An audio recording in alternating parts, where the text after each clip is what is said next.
Hello everyone, Sarah here from Prismic. In our video today, I'm going to demonstrate a general walkthrough of the Prismic user interface. Let's dive into it right now. As you create your account with Prismic, the first thing you will see is a dashboard for your repositories. Here you will have a list of repositories that you have created.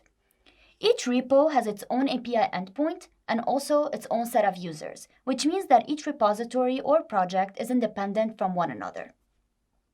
Going into our demo repository for today, I will give you a walkthrough of the custom types, which are the templates, and also the documents that follow that template.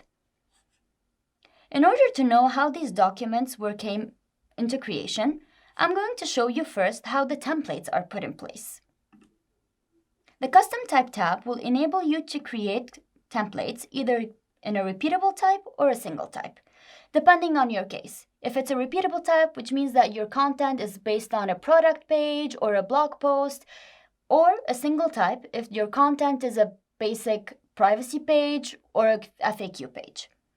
For the purpose of this demo, I'm going to go inside a template that we have already created previously and populated with fields. In our custom type here, we can see that we have two sections. We have the static part on top and the dynamic part below, which is made with slices. The slices are very important because they give ability to your content editors to create more dynamic and customizable content. All you have to do is enable the slice zone, add a slice to create your own, and then drag the fields that you want from the sidebar. Or use an existing slice that you have already saved to your slice library or generically available in your custom types. In order to save your slices, all you have to do is press on this icon over here to add the slice in your slice library and make use of it across different templates. You can also have many tabs inside the same custom type in order for you to manage and organize your content in the best way possible. These tabs have different JSON, yet they have the same API response. Now that we know the different features that constitute a custom type, I'm going to show you a document that we built out of this template over here. Going back to our first tab, which are documents, we can see that we have different filtering options on the top. We have filtering by type, tag, author, translation, or you can even search for the document you want to look up by putting in the keyword, and then there you go. Going into our Home Foster Juice Co. page, we can see that it's already been populated and it's published because the banner on top is a green color. If I want to make changes, it's very easy. All I have to do is do a change over here, which will indicate that this draft is in yellow, meaning that it's not published, yet the editor is still working on the changes. As we scroll down, we can see that the slices have been made use of. I can choose any slice that I want available for me and then populate the content. I can move the slices based on my requirements by using these arrows or even delete them if I don't need them anymore. After adding in all the details, I have different options to choose from when it comes to publishing. You can publish either right away, publish in a specific time and date, or during a release. Each action will have a different color banner which indicate its status. Let's just say that I want to publish it during a specific time and date. I will choose the 18th at 12 a.m.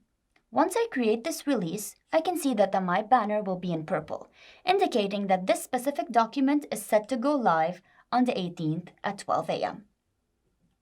I also have the ability to see the history version of the documents, which means that every time a change has been made, this change has been recorded in your history, and you can go in and see what type of changes they have been done. You can even restore back the old version in case the new one is not suitable for your use case. We can archive a document or even duplicate it. Here we can see that we have a copy to another locale. You have two options. Either copy all content, which means that the template, or copy the slice structure and assets. It really depends on what is your situation. Either you want to copy everything with the content and the template so that the translation can be done right away, or copy the structure and then fill in the content of the new locale based on your requirements. Once I'm done with this, all I have to do is preview, because why not? On my preview session over here, I can display the content that I drafted in my writing room in a live version view, which means that I can see everything that I wanted to see in my live version before it's pushed to live. As you can notice, we have two buttons over here. We can have a shareable link that can be sent to anyone from your team, even the ones that do not have a Prismic user, so that they can preview this page and maybe give their opinion or give some pointers. Or edit. This edit button will be very helpful for you because it gives you the ability to change information or assets in your preview without having to go back to your Prismic writing room and look for them. So as an example over here, if I want to change the specific component that I see in front of me right now, this part, all I have to do is press on the edit button and it will indicate which document this asset lives in. Once I press on it, I will be navigated back to the Prismic writing room and do the changes that I need right away. This is it for today. I hope it was a helpful video, and until the next time.